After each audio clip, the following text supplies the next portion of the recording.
And even from a consumer point of view, thanks to social media, thanks to Google, the consumer is aware, informed, and they want to invest wisely. They want to know about their product and then buy it rather than just going on the what the jeweler is saying or just the word of it.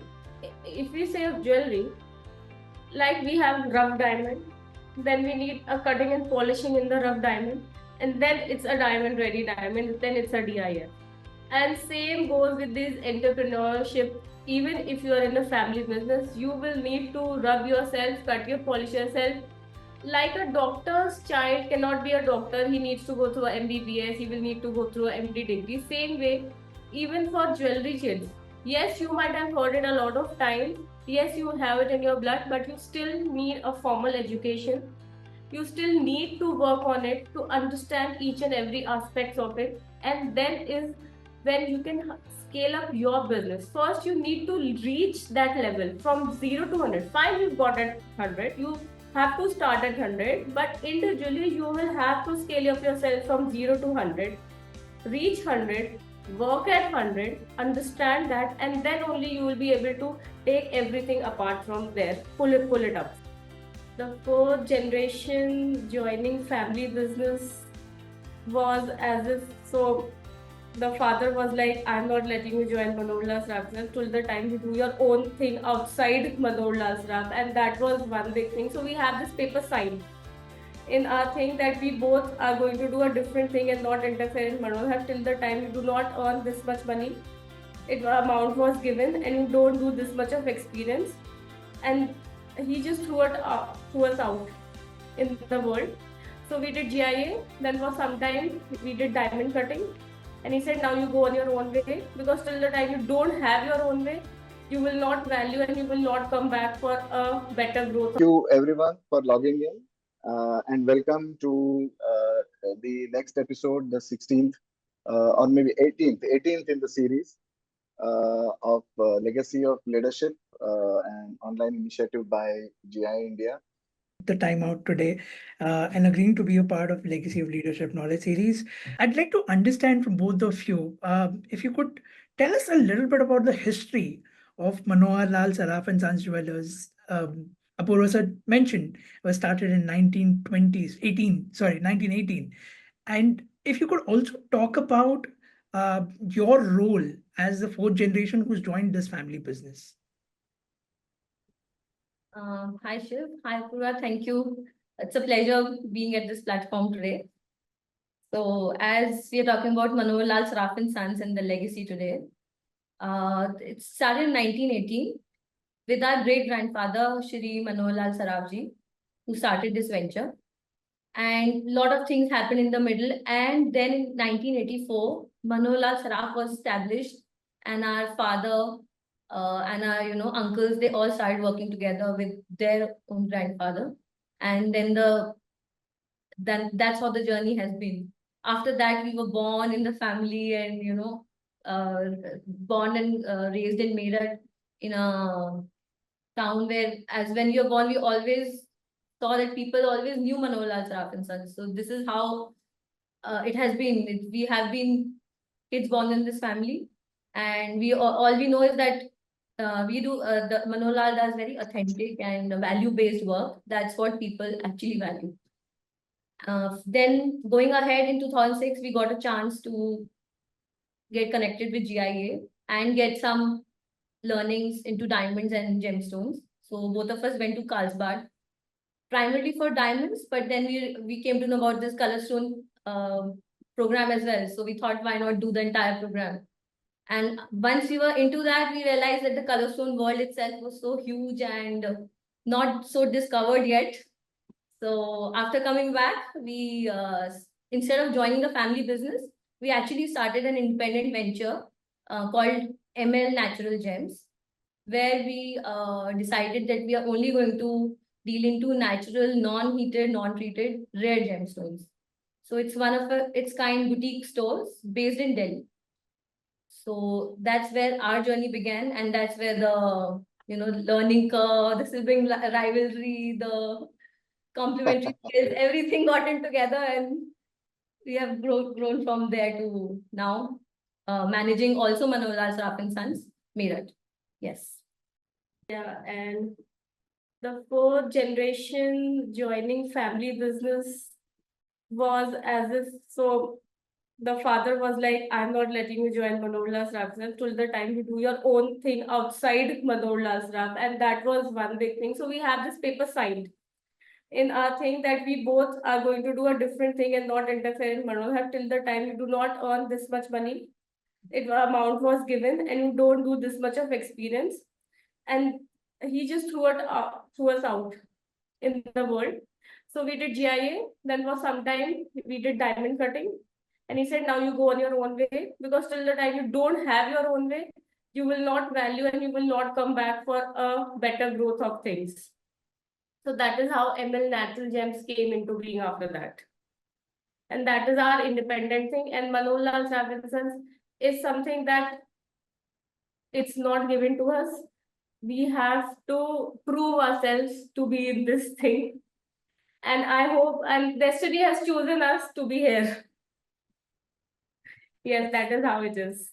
Beautiful, very well put. Uh, there were certainly some aspects which I want to touch upon from both your responses. One, of course, the love for sort of colored stones stemmed from the GI program, initially for diamonds, then for colored stones, and see where that's led both of you. You also spoke about how the journey of Manohar Lal Sarraf started in Meerut. As I understand, Meerut is not your typical metropolitan city in India, right?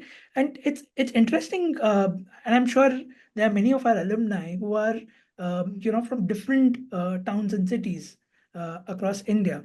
So if you could share some insight into the practices that have helped contribute to the success, especially success and also longevity. I mean, starting right from 1918 till today, what has contributed to the success and longevity, especially when you're operating in a town as big, small, medium as Meerut is? And also, if you could touch upon a little bit of what the city brings. I mean, I think it also has a great cultural significance. So as far as Meerut goes, so Meerut say the independence war started in Meerut. So the movement started in Meerut, and it's also called the gold city because gold की manufacturing बहुत है Meerut में. It has a lot of gold manufacturing that is there in Meerut and a lot of industries there in Meerut. So for some time the law and order was not that good in Meerut, जो थोड़ा सा, but that was a survival challenge. So as far as the business in that goes, we have a couple of kidnaps in the family. So we have like a very movie type of life we have. We have a couple of kidnaps. Then we have couple of other attempts and other things of snatching and this and that also. But now it's much better.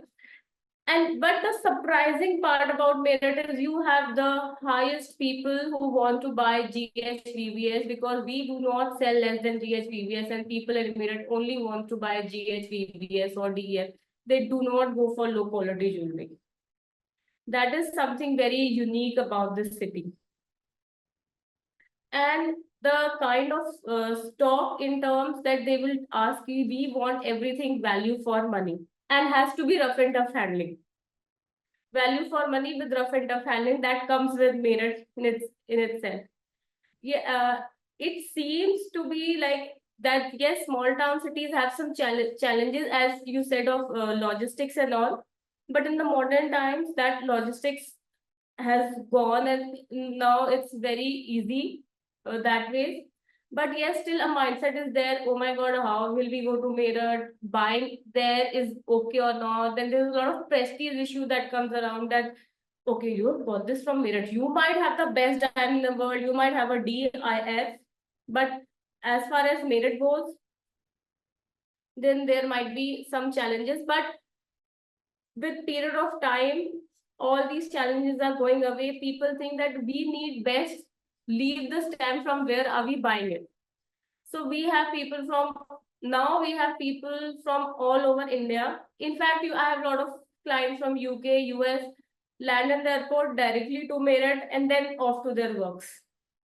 we are doing a lot of online business with a lot of foreign clients now. That we'll go to Meerut, we fix the jewelry for them from there only. Like they are in UK, they'll send us the design, we'll send them designs. They need authentic Indian things, we'll manufacture it for them. And they are very happy buying it from a place where they know first it's authentic, secondly they feel that Indian thing in them. Yeah, I have got it from India and it's from that small thing legacy, the organic feel to it, a lot of things. So that way it's very smooth now. It's very, very smooth now. Thank you. Right from, I mean, I'm now starting to, unpack everything that you said, Swati, right from, casually mentioning something as heinous, as serious as kidnapping to giving us insights about how customers' psyche works in when it comes to buying in Meerut. I think we covered a lot over there. Thank you for that. Touch upon something that you mentioned earlier in your response, right? The struggle to prove yourself. And I think this is a common sort of belief. This is a common thing with family businesses and young entrepreneurs joining the family business. So what, according to you, are some of the qualities that the next generation should possess if they want to sort of scale the family business? So if we say of jewelry, like we have rough diamond, then we need a cutting and polishing in the rough diamond, and then it's a diamond ready diamond, then it's a DIF. And same goes with this entrepreneurship. Even if you are in a family business, you will need to rub yourself, cut your polish yourself.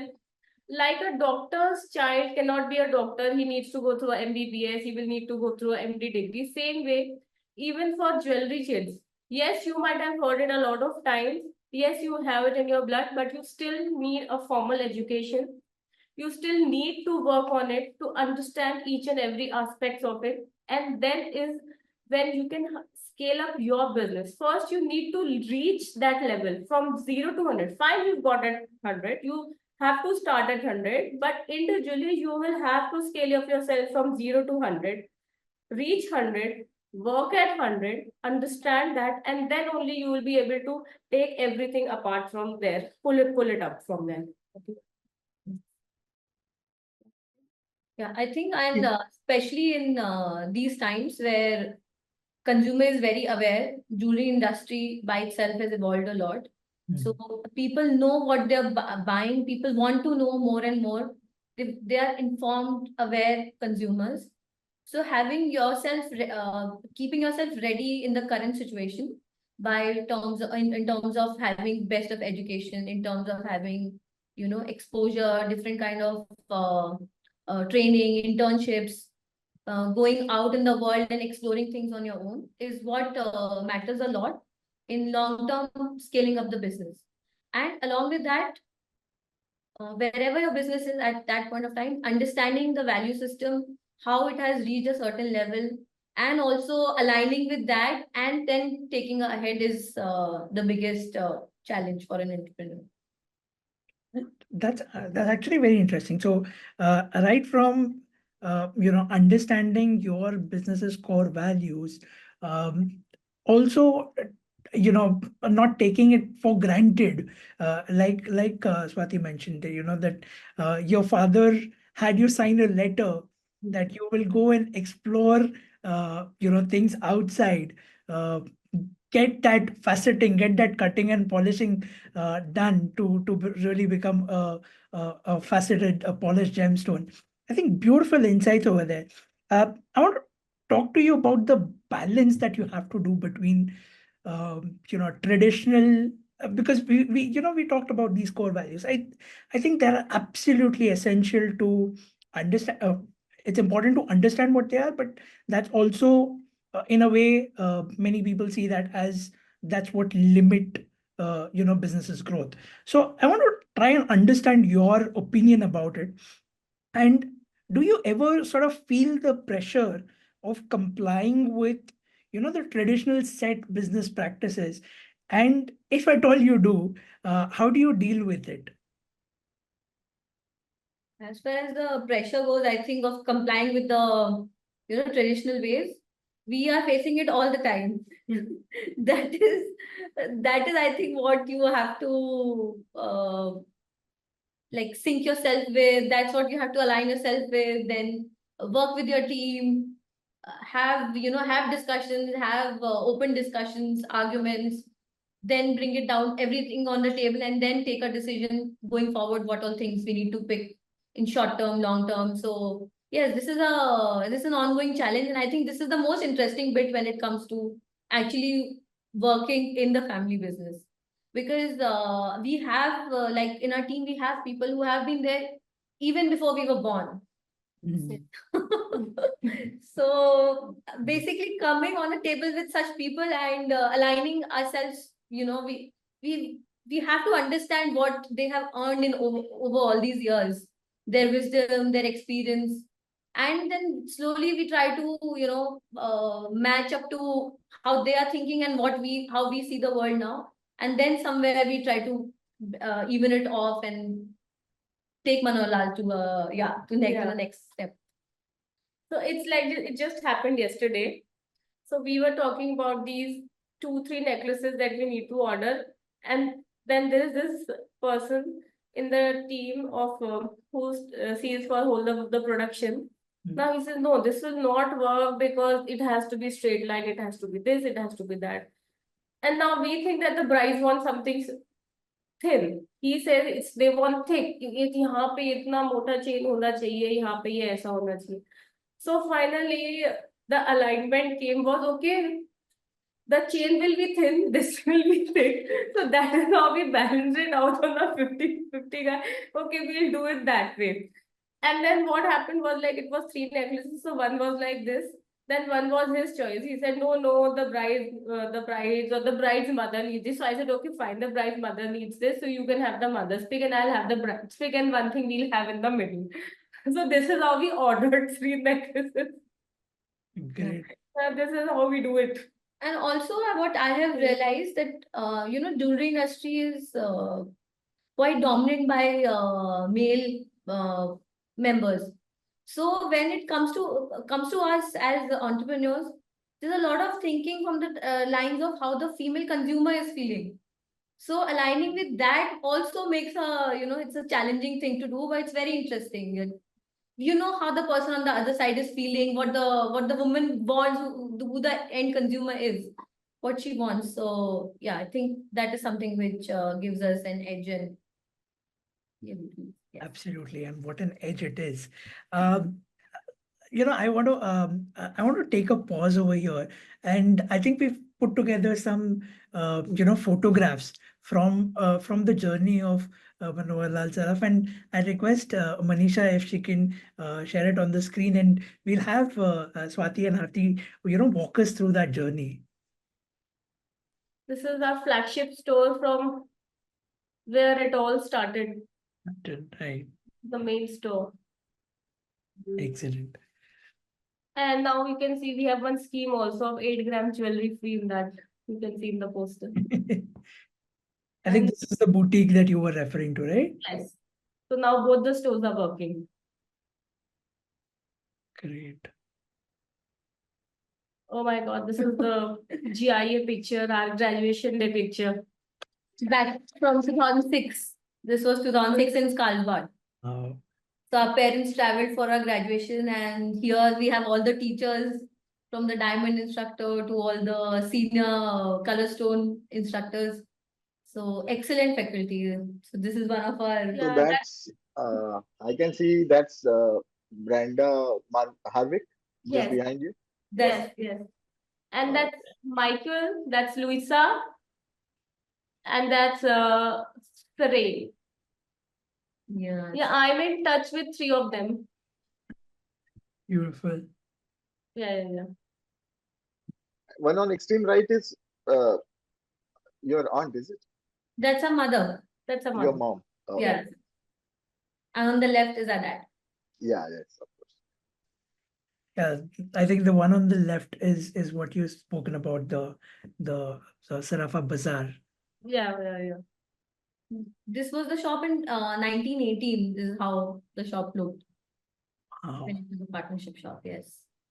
And the firm was then called Raghunandan Prasad Manohar Lal. So it's a bill from 1948, yes. 48. Yeah. And yeah, and you see on top of the bill that time, because उस time देशभक्ति इतनी ज्यादा थी कि bill के ऊपर जय हिंद लिखा हुआ है, if you see. Yes. So that is what everybody used to write कि बिल के ऊपर जय हिंद लिखा हुआ है. And the whole bill is written in Hindi. Yeah, this Indeed, is yeah. fascinating. Great that you have it preserved and framed actually. One of the customers got it back. Yes. One of the customers got it back. Yeah. They got it and then we requested them if they can, Give it to us. to us. So they were like, हमने आपकी shop से ये खरीदा था इतने में, अब बताओ इसकी मेकिंग का क्या करना है. That was like this. So they had this bill. Wow. So this is our overall journey. So these Beautiful. are the designs and this is the team. You see the second row, third. This is the team right now. Because without team, nothing works. Nothing can really work without a team. Absolutely. Delhi itself. So it's not just a boutique. We also have all our equipments over there, and for our own purpose, we do testing of every stone which comes to us for any purpose of buying or selling. So it's only when we examine it is when we are 100% sure that this will go across ML Natural Gems counter or not. This was a lot to do with educating the customer. That how to buy gemstones, what to do, what to look for. This was a lot of educating the customer, because there's a lot of problem that even the customer has as to what should I buy, what should I not buy. They have so many choices. So this was on educating the customer, which we are still doing. Till the more educated the market is, the more better it is. Informed consumer is always a good consumer or a better consumer. So she and I did a lot of workshops on how to buy gemstones and how to buy diamonds, what to look in your diamond, what to look in for your diamonds. There's a lot of things. Everybody's coming and saying certified diamond jewelry खरीदिए, certified diamond jewelry खरीदिए. At least आप देखो तो certificate के अंदर लिखा क्या है. It's like every child gets a report card. But how much marks is the child getting? That is also important. Is he pass? Is he fail? What is the mark percentage? It's not always my child has got a report card. Yes, you are buying diamond jewelry certified. That is true. But what is written in the certificate? You are buying a SI. You are buying a I. You are paying for a GH. You are paying for what? At least you should know that where is the hard-earned money going. Jewelry has so much of hard-earned money, so much of dreams put in. People, save that one day I'll buy jewelry, but where is the money going? That should be there. That's why all this was done to educate the customer. So in 2006, we started this ML Natural Gems. We started in 2008, almost a year after the GIA program. So that is when we realized that there's a lot of gray area, and people want good things, but they don't know what is good, how to define good, bad, what are the parameters. There are no ways of telling it. Then we started working on a lot of customer education programs. And from there itself also we do, and at different places we conduct these programs, so that whenever they're making a choice, whether with us or whether with going to any other jeweler, they should at least be sure of what they're buying, what are the parameters of buying. That's actually very fascinating, because it's because when we talk to our alumni, whether in the Legacy of Leadership Knowledge series sessions or through the meet and greets, and especially when we're talking to the retail segment of our trade, the one thing that they keep emphasizing on is how important it is to educate customers about what they're buying. And everything that you said, and I'll dwell into this one by one. But first off, I looking back at everything that we just saw in terms of the legacy of ML, and I also wanted to sort of give a little context of how the Indian gem and jewelry industry has sort of evolved significantly. Bear with me. I'll get to the question, but bear with me in terms of the context. So, gold prices, were about 10 rupees or 20 rupees per gram in in the 1920s. Of course, India gained independence in 47. Over the 70s, 80s, and slowly in the next decades, the diamond industry grew very rapidly. Um, the 90s especially saw the abolishment of the Gold Control Act, liberalization of the economy, the rise of corporate brands. 2000s again witnessed the strength of gem and jewelry exports. And recently, laboratory grown diamonds are sort of the talk of the town. So the industry as a whole has seen a lot of evolution and different facets. Uh, my question after this very long context, my question to you is, as leaders in this industry, uh, looking back at the history and also from a position of authority knowledge, what do you think are the trends that top four trends? Four, I'm giving four. You can of course choose more. I'm doing four just because it's easy to divide two to each. But if you could talk about some trends that you foresee that will unfold in the next sort of 10 to 20 years horizon? Okay, so if we talk about industry, so here at least what we look at is three main things. One is gold, like we just spoke about the changing prices of gold, and how people how it will always be a value investment end of it. So gold, then there's diamond, how lab grown diamonds have changed, is the talk of the town. If it changes or not changes is still a question. Then there are gemstones, of course, which have their eternal value, but needs a lot of education and needs a lot of detailing when it comes to actually buying a good one or something which is for long term. So in terms of gold, I would say that with the the government policies and the changes in the policies, which new HUID coming earlier, there was hallmark came in, there was better transparency, and now with HUID and things like that, there's a lot of confidence which people are getting in buying gold jewelry. So, and what we feel that in the coming 10 to 15 years, India might just become the place, the go-to place for gold, because of the transparent systems, because of the authenticity that the government has also brought in terms of that you have to get these marking done. You have to verify it like this and things like that. And there's a lot of manufacturing at the same time happening, and there's a lot of emphasis on also machine made is definitely there, but also on handmade.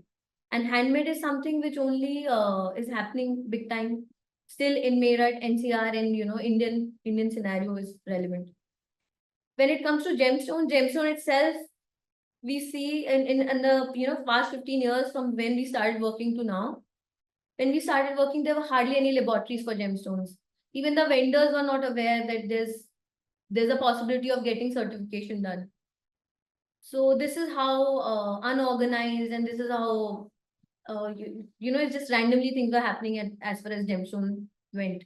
But now most of the vendors will have access to laboratories, will talk about certification, will say whether a stone is treated, not treated. So that is an evolution which has come from the seller's point of view, and even from a consumer point of view, thanks to social media, thanks to Google, the consumer is aware, informed, and they want to invest wisely. They want to know about their product and then buy it, rather than just going on the what the jeweler is saying or just the word of it. So the good part is now we have GIA certification also for color stones, which was not there back and then. So we have to send the things to US first, and now it's much better. So we have a lot of stones of GIA color stone certification also now. So that has really worked. Because as far as diamonds go, everybody wants a GIA certificate. So now color stone also, most of the informed consumer, yes, they want a GIA certificate. And as far as the trends goes, as far as if we talk of diamonds, lab grown diamonds will take on in things seriously, but we always have seen there are two types of people. One who will wear lab grown and one who will never wear lab grown. So as far as the natural diamonds is there, yes, consumers will be less, but it's not going anywhere. People who will wear natural will always wear natural.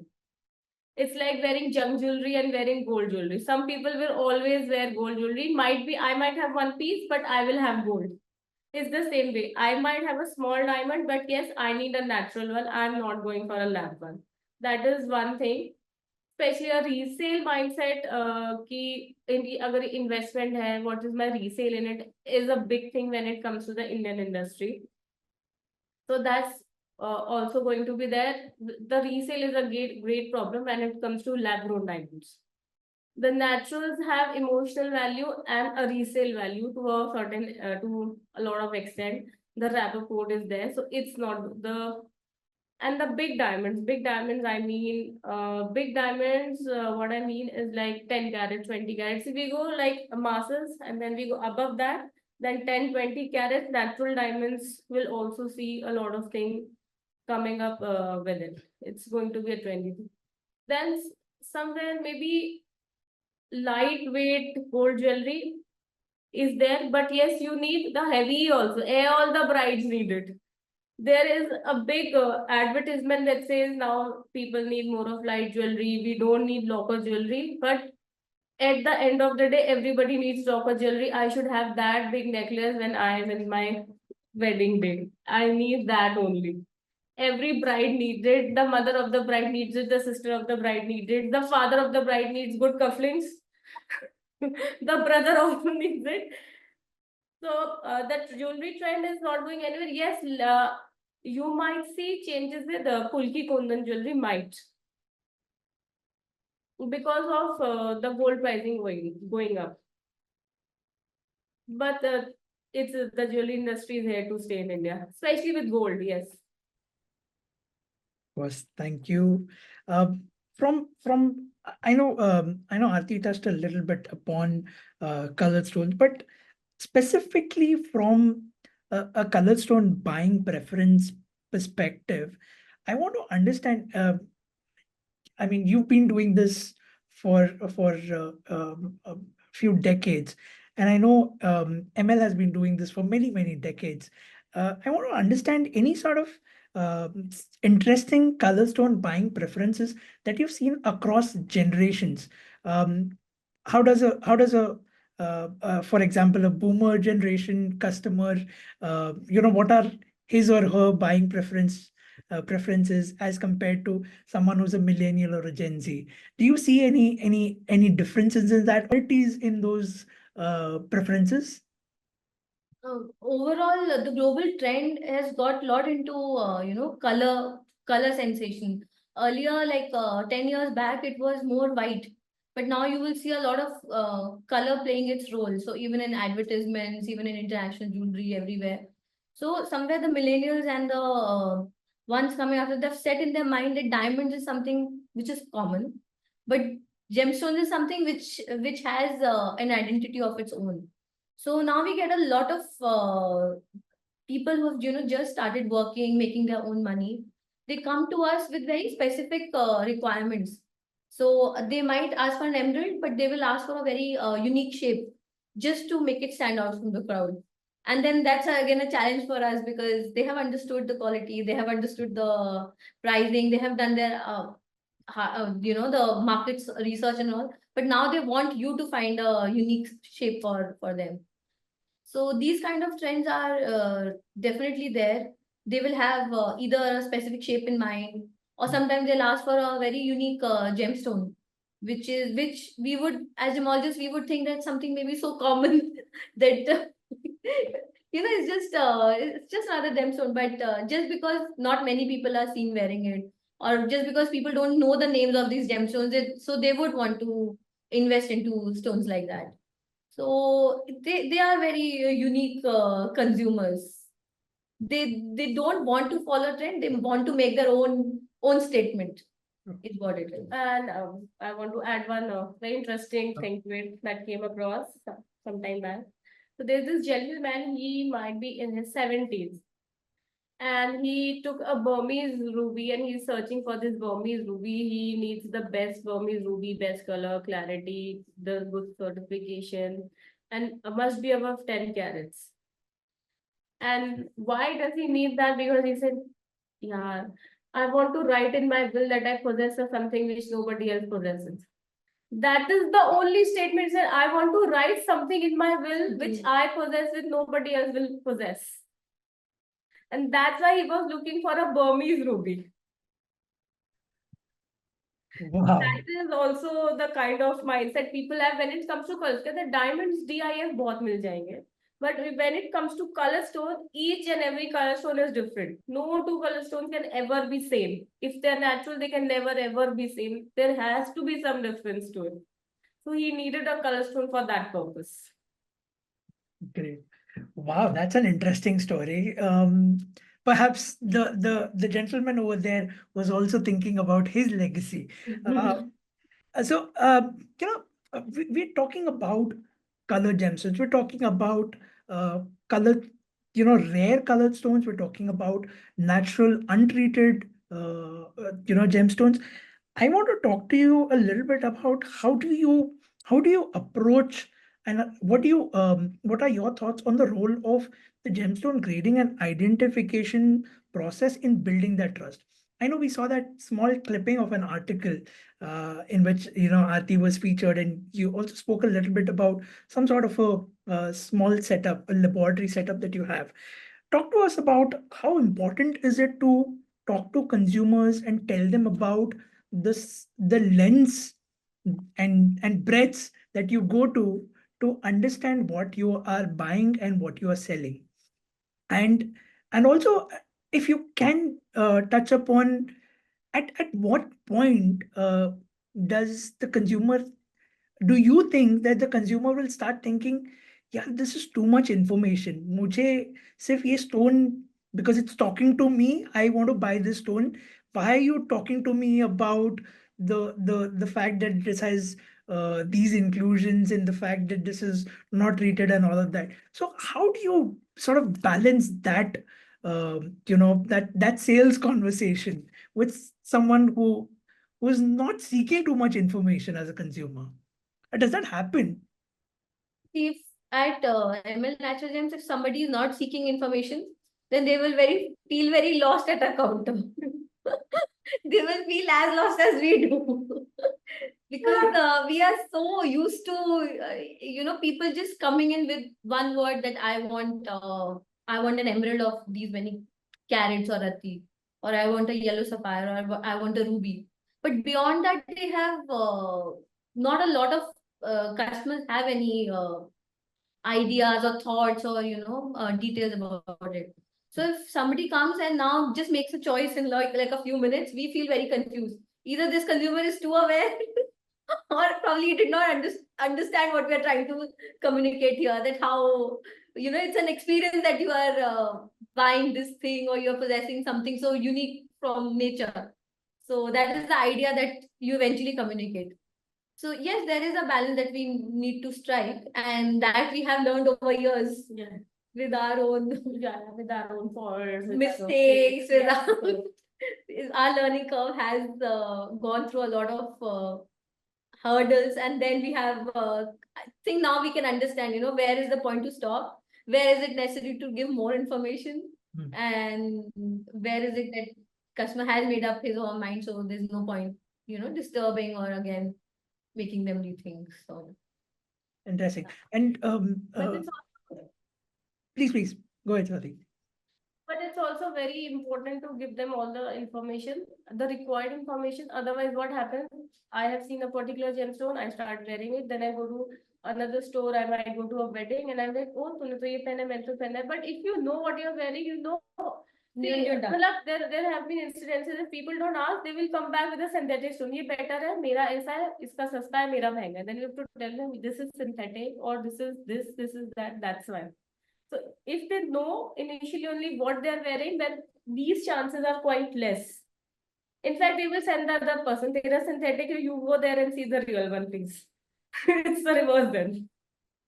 Interesting. And how do you the earlier part of the question was also about the role of identification and grading. Now, how do you approach that? Yeah, and talk a little bit about what sort of how do you buy? How do you sell? Have you had any mistakes like Aarti mentioned? Have you learned from those? How have you learned from those? And are there any interesting customer stories that you can tell us about? So grading of gemstones is a very, very important part, even it's buying or it's selling both. First, let me go to the selling part and then we'll come to the buying part. Selling is very important because as far as if we see the consumer point of view, emerald सब हरा है और एक हरा 1 लाख का है और एक हरा 1,000 का और एक हरा 10 रुपए का है. So it's like that. So till the time you don't tell them कि भाई if this green has this color, this clarity, this origin, it's treated or not, and this is the certification for it, and this green has this, he or she can't distinguish, the consumer can't distinguish between it. So it's very important as far as the grading goes, whether it's yellowish blue, it's bluish yellow, whatever, it's greenish blue, what is the color to it, what is the clarity to it. Same with yellow stones, the sapphires, the pearls, everything. As far as the buying part goes, if you know the grading, you are the best, you take a lot and you know. Okay, you know what I mean, that if you know the grading to it, that this, okay, in this lot, this is what I get good, this is what I get bad, and this is the whole thing I can say, that is the buying part of it. And what I can make out of the lot. If it's with the inclusion, when I set it in gold or I set it in white gold or I set it in rose gold, how will the inclusion react with the gold thing? Reacts, I mean, not react. What I mean is कि जब setting के बाद वो inclusion finally कैसा लगेगा. कई inclusions होते हैं वो ज्यादा सुंदर enhance हो जाते हैं. कई inclusions होते हैं वो ज्यादा खराब लगने लगते हैं. So if you know your thing in terms of their grading, their origin, then it's always a win-win situation, even for the customer and you. It's a win-win situation for both. And back then, GIA didn't have this colors gemstone origin course that it's happening now. Just came in the wrapper code this month also. Also, when we were looking at some of your coverage clips, it talked about the headline. I love that headline, and that's the question that I want to pose. Gem of a rivalry. Now, well, ab dekho.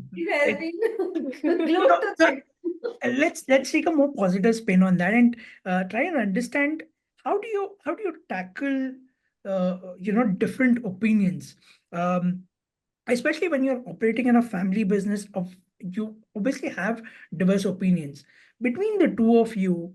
How have you had that clarity of thought sort of come in, or has that was that there right from day one, that sort of evolved? How was it?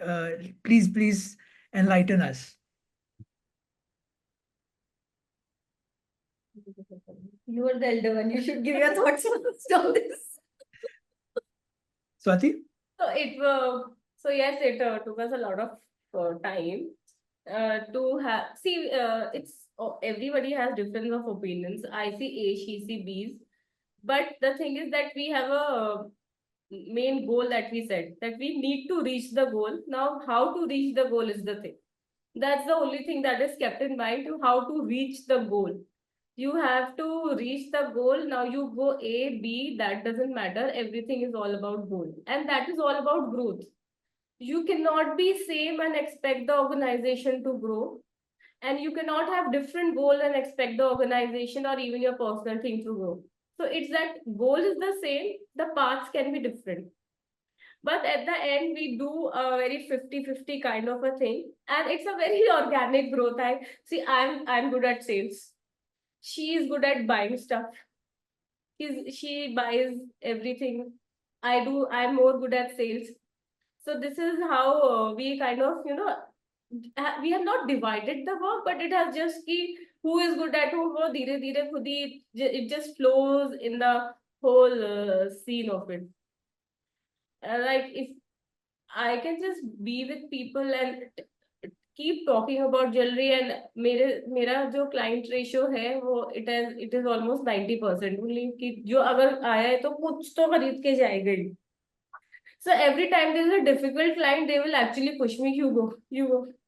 See, there's a very difficult client, you go. It's more of that. So every time there's a difficult vendor, we tell her, you go. You manage the vendor, I'll manage the client. Hmm. So I know it has Yeah. worked that way only for us. I Yeah, think that Yeah. it's more of realizing your strengths and weaknesses and then using it to your advantage and Yeah. bringing it out on working in the company according to that. So yeah, in the beginning we had a lot of hitches. It's not just that we started working together. We were sent to GIA together only. I mean, so our family was like either both of you go or none of you goes. So even though we were still in college, so we took a break from college of 6, 8 months. We went in the middle of that. And we were in the same class, put in the same class. We've never been in the same class. We studied together, we evolved together, and then we decided that we start a company together, just the two of us together. So I think that has given us a lot of learning as to how to fight it out, battle it out, but reach a conclusion because eventually it is teamwork. True. You need me, I need you, and that is how we grow. Yes. Yeah, there's been a lot of good times to it. There's been a lot of disagreements to it. There's been a lot of and when you look back in the past, all the disagreements were also amazing times, honestly. यार Hmm. इस पे हमारी कितनी लड़ाई हुई थी but ठीक है आज बिक गया that is the main thing you go my God यार इस पे तो बहुत झगड़ा हुआ था फिर खरीद लिया चलो अब तो इतना प्रॉफिट आ गया इसमें you are happy everyone is happy win win situation at the end for everyone. Absolutely, and it's fabulous to watch. I think just that's that magical sort of sisterly relation that sort of comes across even in this chat. I think that shows how that relationship is matured in the business as well, and I think that truly reflects in the business growth. Okay, so I want to talk to you about your on-campus experience. Uh, when you both traveled to Carlsbad in 2006, you were both put in the same class. Were you competing as students over there? The- Let me go with my sheet before. How was it? Talk to us about your on-campus experience. I think we were both competing the world. Yes. We were both. And we are doing it till now. It has always been one unsaid thing, both of us against the world. That has always been that one thing. So very early we went to Carlsbad and stayed alone. So this, in fact, that was our first international trip altogether. Before that, we had not even went outside India. So and suddenly it was just the two of us going without any family, having to stay alone and managing everything on our own. So and as being Indians, we used, first when we entered, we used to cook 3 meals a day and study and do our assignments. And we never missed on even a single question. So we had to be like in time with that. That's what GIA taught us also, all the discipline and how important that is when you're working. So then we realized that 3 times cooking is not happening. One time we'll cook and we'll eat 3 times. That is how this will go from now. And then one person will cook, the other will read out the book at the same time, just to, yeah, it's not that you Save cook, time. I get to study, yeah. Other will keep reading and doing the assignment, revising for each other, or just posing questions, getting an answer from the other one. So it was never a competition between the two of us. It was always enhancing each other's Yes, knowledge. always. In fact, it's very things. Most of the people from our batch and all the people do not have our number saved as Swati or Aarti. They have our number saved as Swati Aarti. So it's like one entity. It's like one, yeah, it's like one. Even you ask the teachers. I met Michael like 3 years back. I went to States and I especially went to meet Michael because I know that time he was working. He just retired, no, sometime back, 2 years. So I met him that day and he was like, Swati Aarti. When the sir, I'm Swati. He was Aarti, but it's okay if you call me Swati Aarti. So it was the camp and the campus was amazing. It was so much to learn. And so much to apart from gemstones, you learn so much about the working culture because as in Americans have a different working culture. People from all over the world have different working culture, different insights, different thinking, and it's amazing how you bring back each and everything with you. And that really expands the horizon also. You learn a lot of things. You implant, you put new things to your business. You put new things to your life. You kind of, explore new things. Otherwise, you are just on one horizon. But being in the campus, so people from different, when there was one Italian guy, so we all are kind of in contact with each other. Still in contact with each other, and so it was amazing how people think, how they are. It was a superb experience. And that time we were actually the youngest in the class. Yeah. So I turned 19 over there. Yeah. And my 19th birthday was there. And most of us had completed their studies, like formal education. They were working, they have been working for an year and two, and then they came for their GIA program. And we were just almost completed our class 12th and we just went into this program.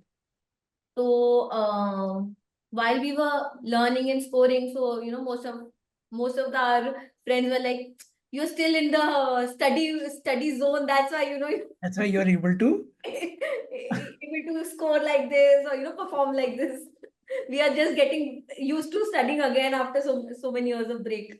Mm. So But I think that's the beauty of the GIA education, right? I mean, I want to ask one question to both of you.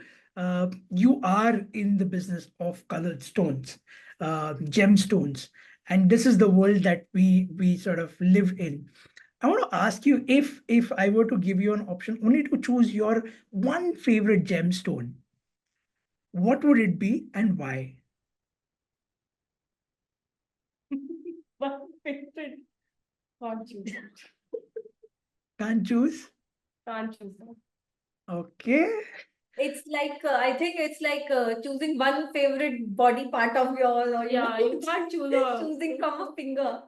So Yeah. sometimes the mood is red, sometimes the mood is blue, sometimes you want green.